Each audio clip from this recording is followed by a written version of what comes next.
It's a rare and unusual case.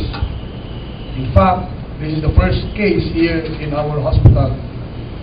Although we would like to commend the surgical team for expertly handling the manual extraction of the foreign body without going into an invasive procedure and without any complications.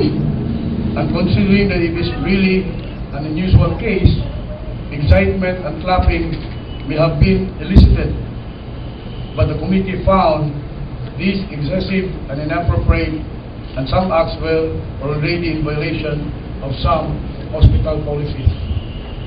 The fact-finding committee found probable cause and recommends for disciplinary action. There are 3 doctors and 1 nurse involved. The committee recommended that an administrative case will be filed against the medical team present, as there might be a possible violation of the provisions of the Republic Act 6713. 1 doctor and 3 nurse supervisors were sternly warned and advised to be more cautious in their performance of duties as supervisors.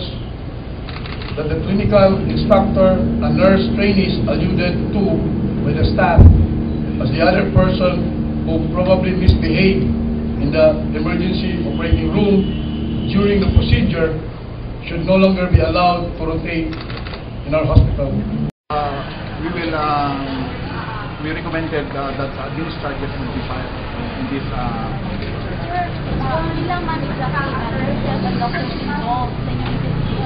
Doctors, I think, if I'm not mistaken, one doctor and then... No, 4 doctors. 4 doctors Yeah. and Nurses, 5, and some of them are student nurses. So, ako ba nila mapapagsalita? Hindi pwede, hindi na mag-advise. Why? Wala, hindi pwede kasi we will preempt the investigation being done by the Ombudsman. And at the same time, this will still be validated by the department. So, ilang attention po ba yung hospital or wala? Asa man silang application?